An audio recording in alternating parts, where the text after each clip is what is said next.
తెలంగాణకు టీఆర్ఎస్ శ్రీరామరక్షని, మెదక్లో కాంగ్రెస్ బీజేపీలకు అభ్యర్థులు కరువయ్యారని అన్నారు టీఆర్ఎస్ నేత హరీష్ రావు. అభ్యర్థిగా ఎవరు దొరుకుతారా అని బీజేపీ దిక్కులు చూస్తోందని, కాంగ్రెస్ అయితే చతికిబడిపోయిందని విమర్శించారు.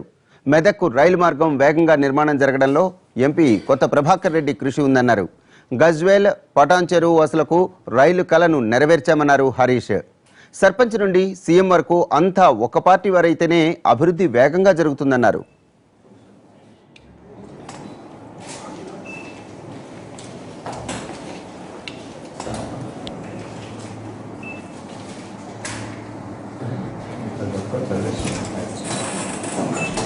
కొత్త ప్రభాకర్ రెడ్డి అనే నేను లోక్సభ సీటుపై నామినేట్ చేయబడి ఉన్నాను. భగవంతుని మీద ప్రమాణం చేసి నిష్ఠాపూర్వకంగా ప్రమాణం చేస్తున్నాను. చట్టం నిర్దేశించిన విధంగానే భారత రాజ్యాంగం పట్ల పూర్తి విశ్వాసాన్ని కలిగి ఉంటానని, దాని సమైక్యత, సార్వభౌమత్వాన్ని కాపాడుతానని ప్రమాణం చేస్తున్నాను.